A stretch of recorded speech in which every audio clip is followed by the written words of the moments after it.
Okay, good morning. Firstly, the meeting that Gert just mentioned, if anyone's interested in it, there's some leaflets at the front. The meeting in Freiburg in October. Okay, thank you. I'm going to talk, as you see, about publishing raw data, which follows on from remarks from at least two of the speakers earlier. I don't see this as really, well, I think the idea that all data should immediately be able to be published, raw data, is not practical. But I want to discuss some of the issues about how it might be done and to show examples where it has been done. But I will start by making some more, I will go back and revisit some of the points that have come before to put this into context. The broad concerns that I have and many people have about the quality of the evidence in the published literature is, as we've heard, that a lot of research never gets published, or it gets published after a long delay, and we have evidence, sorry, there are three things: the non-publication, delayed publication, and selective publication, where what is published is incomplete and the results in a publication are selected, and whether it's the methods that's not complete or more likely perhaps the findings, all of these things have been shown to exist in association with the actual findings of the research. That is, people choose selectively, either consciously or subconsciously, to present results that are favorable to an investigational intervention and withhold the results which are not. And we've heard from almost every speaker this morning examples of this happening. There is a huge amount of evidence that this goes on. And as we just heard, one of the problems is there is nobody, no organization that takes overall responsibility for the integrity and completeness of the medical literature.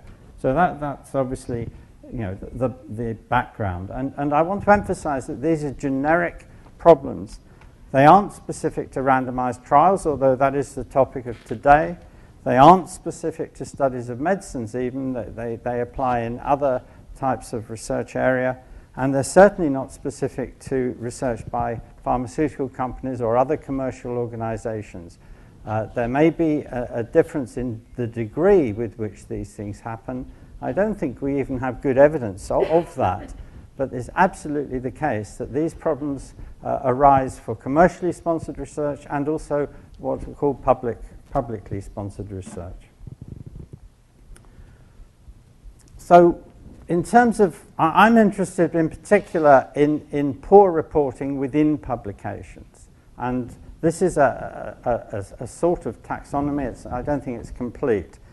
But as I've said, we have non-reporting, selective reporting of outcomes is a particular problem. Again, we've heard examples of that. And wearing my hats in terms of the Cochrane collaboration, I'm very concerned about incomplete reporting. That is when a paper is published, the results are published, but the detailed results are not sufficient to allow that study to be included in a meta-analysis within a systematic review, even though there is a result published. So, for example, to say there was no significant difference in side effects between the two treatments and no further information does not allow us to use any quantitative information. So those are all problems of reporting. Then we move on in terms as I said, selective reporting of the analyses that were done. There may be many subgroup analyses of which only some are presented. There may be alternative analyses of which only some are presented. For example, intention to treat analysis versus a per protocol analysis, and there are other examples of that. And there may be inconvenient facts about the way the study was done may be omitted. So these are not, clearly if you're not told something, you can't suspect that there was a problem there. we then have the problems of misinterpretation. It was called spin earlier. We certainly can see examples where people retrospectively change the focus of their study to highlight things which have come out looking quite exciting, even if they weren't the purpose of the research. And an issue which is particularly difficult to handle is inconsistencies between different data sources. So registration is great, but we now know that we find lots of studies where there are inconsistencies between what was in the trial protocol, what's in the trial registry entry, and what's in the subsequent publication.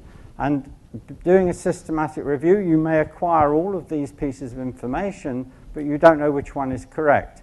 We cannot assume that the protocol is correct because people often change the protocol for good reasons, and they often change it for bad reasons as well, but it may well change. It's not necessarily true that if there's a discrepancy, the protocol is the truth, although I guess often it is. So there are major issues there. So this is all the background of where we are. And to give, I've already actually gone into this in a little detail, but the selective reporting of analyses is really very worrying. I just expand this slightly. We have adjusted or unadjusted analyses. Many protocols are not very precise about that, but most protocols aren't available to us anyway. All we have is the journal article to judge. And if they say, well, we adjusted for this, or they don't mention it, we don't know that they did both analyses and chose to present the one that gave them the most favorable outcome. We can't tell. I mentioned intention to treat. We also have problems of different ways of handling missing data. We can just use the available cases. We could use something like last observation carried forward, which is not a good method, but it's widely used. We can use more sophisticated methods. But again, we can't tell whether all of these have been tried and the nicest one chosen, or what they present is exactly what they said they would do. That's all of those things in that first group apply to a specific outcome, but then for a set of outcomes, we have this problem of selecting from among the different outcomes. So all of these things are verifiable if you had access to the raw data plus the protocol. That's a big demand, really. And we're just nowhere near that. For almost all research studies, all we have is a single publication or maybe two publications of results. So we know all of the things I've said here are common. There are empirical studies, often by people in this room, have shown that all of these things are very common problems. And here I've listed some possible solutions, different groups who might do different things. I won't go through this in great detail. We've talked about trial registration. It doesn't prevent failure to publish, but it helps to identify failure to publish. It doesn't really help poor reporting in a big way. It may help a little bit, but of course, as I said, it might lead you to suspect a problem because you see an inconsistency, but it won't actually tell you what the right piece of information is.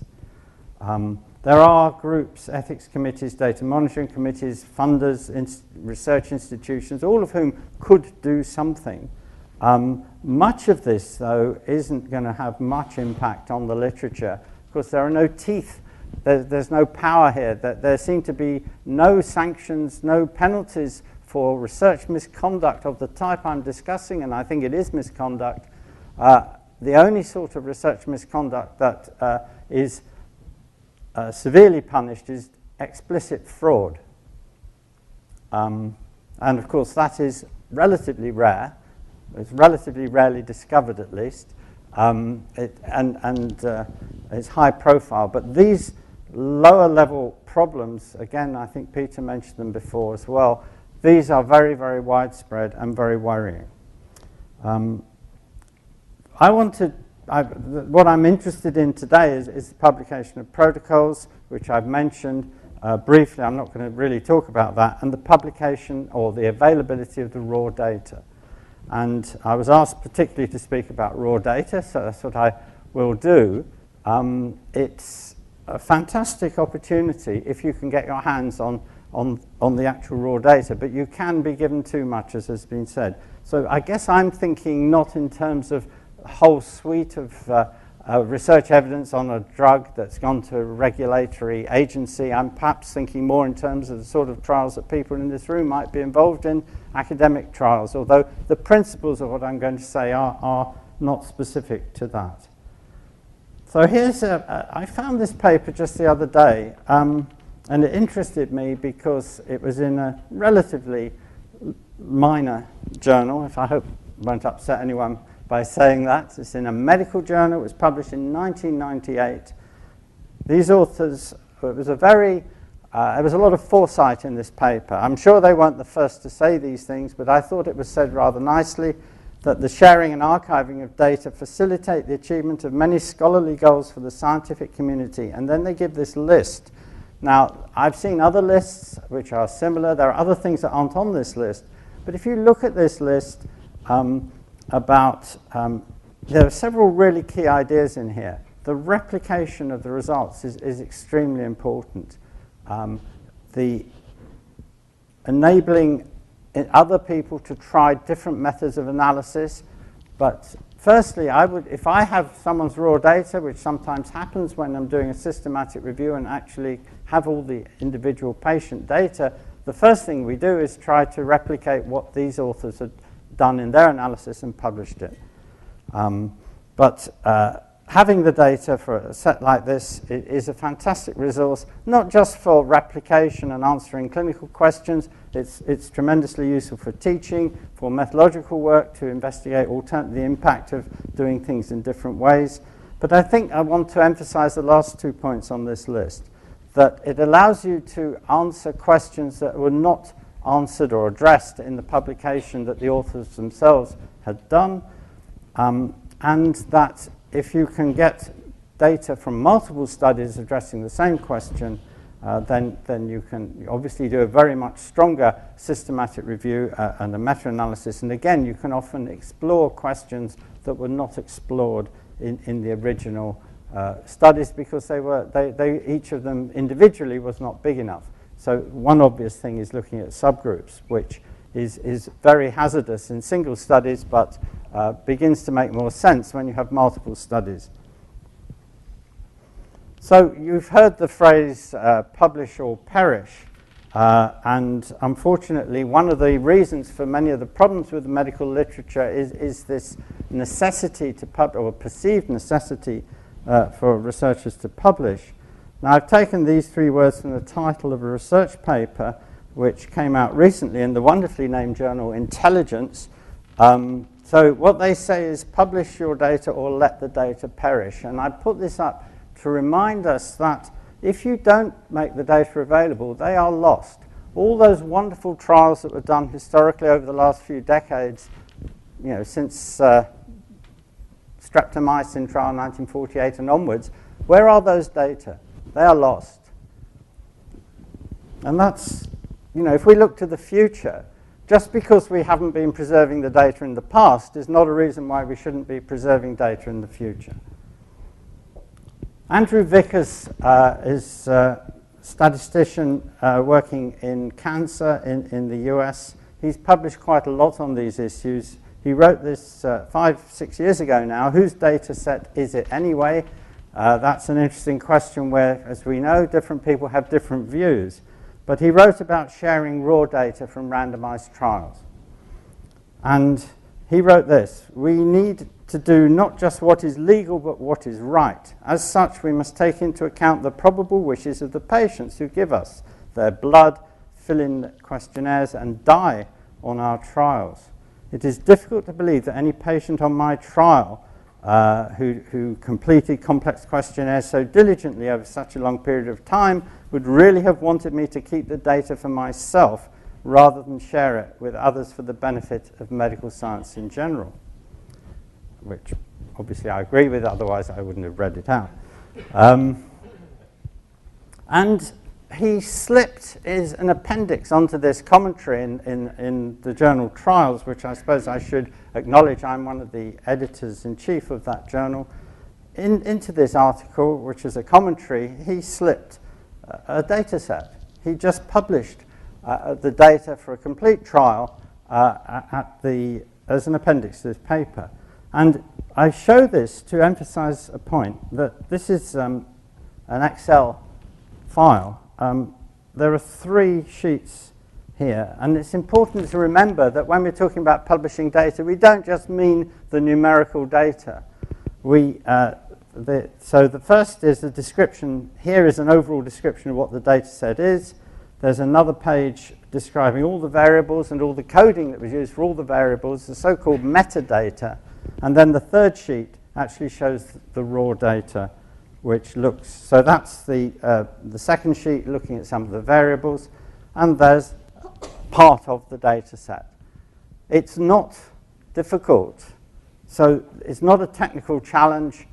There are other reasons why people don't do this.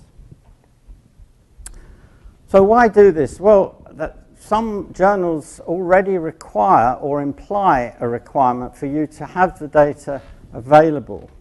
The Biomed Central journals and PLOS say that submitting a paper and indeed publication implies a willingness to share the data readily, share the data and reproducible materials, with other scientists on request. In fact, a few people have tried to put this into practice and write to authors and ask for the data, and they don't get very positive results. But, we have to keep pushing on that. The Annals of Internal Medicine and the BMJ both require authors to give a statement at the end of the paper as to whether they will make available any of the data or any other materials for their study. And in fact, almost none of them do. But the point is that they are being asked every time they publish. These ideas take decades. It took 20 years to get trial registration as a reality after we had the first publication suggesting it. So we shouldn't expect overnight to change the way people think about these things. And Nature also has a policy which is related to making data available. So I'm going to push on. There are many funders. These are the British, mainly British and European funders, and links which you can't write down. But in a paper by Ian Hrinaskevich, who I forgot to mention at the outset, I've pinched quite a few of his slides with his permission. He's done quite a lot of work. He's a publisher at Biomed Central. There's a Wellcome Trust policy statement. You can see here they expect funded researchers to maximize the availability of their research data with as few restrictions as possible, and they expect you to have a management plan. And we have to remember, the first thing that's important is actually not publication of data or sharing of data, but archiving of data, making sure the data are not lost. Because we can argue later about access, but if the data aren't archived, then it becomes an empty issue. So I won't read all of this out, you'll be pleased to know. And the MRC, also the Medical Research Council, say that that their research leads to publicly funded research data are a public good produced in the public interest. They should be openly available to the maximum extent possible. Now, that's not quite a requirement, but it's moving in that direction. And many of these funders have been moving their policies over recent years. And then there's the US NIH as well, saying something very similar. So what are the data that should be shared or published? Well, obviously,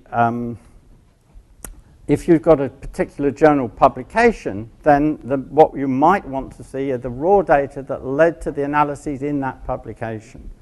And that's what the first point here addresses. But really, what's much better is to have the complete data set. If you publish bits of your study in 4 journals and you publish 4 different data sets, almost certainly there are going to be problems trying to piece it all together. So I think I would much rather see complete data sets, maybe delayed, rather than just the data for the analyses that happen to be in the paper. But anything is better than nothing in this regard. Where can you publish data? Well, obviously, as I've just shown you, you can publish data as a web-only supplement to a journal article. Some journals will allow this. I think just as some journals now will publish the full trial protocol as an appendix to a journal article, there are two journals in particular that will publish data sets as publications. One is Trials, which I just mentioned, and the other is Biomed Central, BMC Research Notes. And then beyond actual publications, there are various repositories, and especially in some more genetic and molecular-based research. And there are other, in the last point, this is Ian's slide, there are very specific repositories like Dryad, and in fact he produced this slide of various archives, which I know, I have to confess, very little about. But the point is these things exist, and they're much more widely used in other scientific areas than in clinical research. So how can we share the data? In brief, we had a meeting in 2008 to consider this. There seemed to be no comprehensive guidance, and there were real concerns about privacy protection in clinical data. So we had a working group meeting, and we developed some guidelines. The reference is given there. It was published in BMJ and Trials in 2010. The key facts really here are that about consent and anonymization. So to protect privacy, consent should ideally be sought from the participants. Well, I'm not sure I personally am as strongly in favour of this statement as my colleagues, but that was the consensus view, that ideally, you really should ask patients, which means when you get consent at the beginning, yet another thing you have to ask them to consent to do is to allow the data to be published in the future. I'm not personally that sure that we need to do that. But there is a question, if we don't have consent, what should we do? And clearly, if you want to publish an old data set, you won't have consent. So we produced a list, which you won't be able to read, but it's in that paper, of potential identifiers. There are direct identifiers in the top half of this slide, like name. That's pretty direct. And then there are indirect identifiers, which I can't read, which include age and sex, for example. They're indirect in that they're not specific to that individual. Many people share these characteristics, but a combination of several pieces of indirect information can allow you to identify somebody. So we say, obviously, that direct identifiers should be removed from the data set, and that data sets, this is more contentious, that data sets that contain 3 or more indirect identifiers, such as age or sex, should be reviewed by an independent researcher or an ethics committee before being published. And here's an example. It's based in Britain, but you'll see the point, that if somebody is of white British ethnicity and they're a doctor and they live in London, you're not going to be able to identify them. But if they're a black Caribbean judge living in Paisley in Scotland, which has a population of 75,000, I think you can see that it now becomes quite a lot easier to identify that individual. So anonymity is like many things which seem to be black and white, it's grey. So 3 or more identifiers, you need to take guidance. In terms of I'm not sure, so critical in terms of file preparation, clearly it has to be clean data. Ideally, we'd like to see the statistical code that was used to do the analyses as well as the data set. And it could be in various formats, either open formats or proprietary formats. There's issues about copyright, which I'm not going to go into. I think there should be a statement in the manuscript about consent, either that consent was obtained, or secondly, that it wasn't obtained, but the data set is completely anonymous, as anyone can verify, and therefore it's not an issue. Or the consent was not obtained, but the data set could, in theory, pose a threat to confidentiality, in which case you'd have to give a reason why publication, the good from publication outweighed the slight concern that you might compromise confidentiality. So let me show you, just closing, this is the international stroke trial. It was a very large trial of about 19,000 patients. The complete data set was published as publication in Trials last year, many years after the trial was done, to be fair, but it's all there. That's the abstract. We aim to make individual patient data from the international stroke trial available for public use to facilitate the planning of future trials and to permit additional secondary analyses. That, again, is a part of the list of a very long list of variables.